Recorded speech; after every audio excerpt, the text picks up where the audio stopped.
લોકસભાની ચૂંટણીના પડઘમ વાગી ચૂક્યા છે ત્યારે ગુજરાતમાં ઉમેદવારો દ્વારા પોતાના મત વિસ્તારમાં પ્રચાર પ્રસાર શરૂ કરી દીધો છે જેમાં આજે પોરબંદર લોકસભાના ભાજપાના ઉમેદવાર કેન્દ્રીય આરોગ્ય મંત્રી મનસુખ માંડવિયા પોતાના મતક્ષેત્રમાં ચૂંટણીના પ્રવાસે છે ત્યારે જેતપુર શહેરમાં મનસુખભાઈએ સરકારની જુદી જુદી યોજનાઓની લાભાર્થી મહિલાઓ અપેક્ષિત કાર્યકરો તેમજ વિવિધ જ્ઞાતિઓના આગેવાનો સાથે પણ બેઠક કરી લોકસભાની ચૂંટણીના પડઘમ વાગી ચૂક્યા છે ત્યારે ગુજરાતના ઉમેદવાર દ્વારા પોતપોતાના મત વિસ્તારમાં પ્રચાર પ્રસાર શરૂ કર્યો છે જેમાં આજે પોરબંદર લોકસભાના ભાજપાના ઉમેદવાર કેન્દ્રીય આરોગ્ય મંત્રી મનસુખ માંડવિયા પોતાના મતક્ષેત્રમાં ચૂંટણી પ્રવાસે છે ત્યારે જેતપુર શહેરમાં મનસુખભાઈએ સરકારની જુદી જુદી યોજનાઓની લાભાર્થી મહિલાઓ અપેક્ષિત કાર્યકરો તેમજ વિવિધ જ્ઞાતિઓના આગેવાનો સાથે પણ બેઠક કરી સાથે જ મહિલા લાભાર્થીઓ સાથે સરકાર દ્વારા મળતા લાભો વિશે વાર્તાલાપ કરી વિવિધ યોજનાઓથી કેવા લાભો મળ્યા છે તેની ચર્ચા કરી બેઠકનો દોર પૂરો કરી મનસુખ માંડવિયાએ ઘર ઘર સંપર્ક પ્રચાર પ્રસાર આરંભ્યો હતો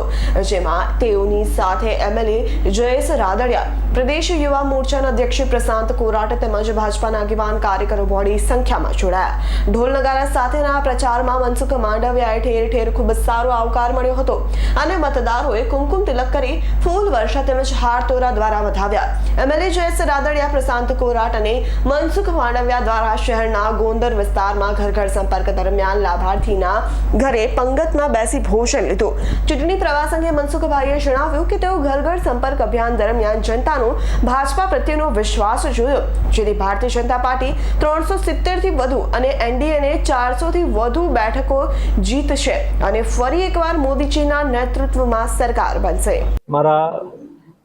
લોકસભા ક્ષેત્રના પ્રવાસ દરમિયાન આજે જેતપુરની અંદર મને લાભાર્થીઓનો સંપર્ક કરવાનો અવસર મળ્યો મેં જનસંપર્ક પણ કર્યો પરંતુ લાભાર્થીઓ સાથે જ્યારે હું વાત કરી રહ્યો હતો ત્યારે મોદીજીના પ્રયાસોથી એક પરિવારના વ્યક્તિગત જીવનની અંદર કેવો બદલાવ આવ્યો છે મેં પ્રત્યક્ષ જોયું મેં વિધવા પેન્શનના લાભાર્થીઓનો સંપર્ક કરવાનો મને અવસર મળ્યો આયુષ્યમાન ભારત યોજનાના માધ્યમથી જેમને ઘરે કોઈ મોટી બીમારી આવી હોય અને આયુષ્યમાન ભારત યોજનાનો લાભ લઈને એ પરિવારની અંદર ઈલાજ થયો હોય એનાથી પરિવારને કેટલો ફાયદો થયો એ પણ મેં પ્રત્યક્ષ રીતે જોયું પ્રધાનમંત્રીજીએ દેશની અંદર 240 કરોડ વેક્સિનના ડોઝ આપ્યા છે સૌને વેક્સિન મુક્ત વેક્સિન એ કોરોના દરમિયાન લોકોએ અનુભવ્યું કેટલાક લોકોએ મને પ્રધાનમંત્રીજીને અભિનંદન પાઠવવા પણ કહ્યું જનતાનો વિશ્વાસ ભારતીય જનતા પાર્ટી પ્રત્યે મેં જોયો મોદીજી પ્રત્યેની શ્રદ્ધા મેં જોઈ એના આધારે એટલું ચોક્કસ કહીશ કે ભારતીય જનતા પાર્ટી 370 પ્લસ અને એનડીએ 400 પ્લસ સીટોથી પુનઃ એકવાર મોદીજીના નેતૃત્વમાં સરકાર બનાવશે લોકોનો કેવો પ્રતિસાદ મળી રહ્યો છે ઘર ઘર સંપર્ક કરી રહ્યા આપ પણ મારી સાથે હતા આપે પણ જોયું હશે જે રીતે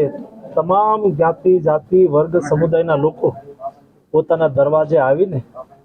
કુમકુમ તિલક કરીને એ ઉમેદવાર તરીકે મને આવકારતા હતા એનો મતલબ એ થાય છે કે એ ભારતીય જનતા પાર્ટી પ્રત્યેનો વિશ્વાસ વ્યક્ત કરતા હતા જે મને લાગે છે કે એ આગામી દિવસોની અંદર પુનઃ એકવાર વડાપ્રધાનને મોદીજીને પુનઃ વડાપ્રધાન બનાવવા ઈચ્છી રહ્યા છે સુરેશ ભાલિયાનો રિપોર્ટ S9 ન્યૂઝ જેતપુર અમારી તમામ માહિતીથી અપડેટ રહેવા માટે જોડાયેલા રહો S9 ન્યૂઝ સાથે।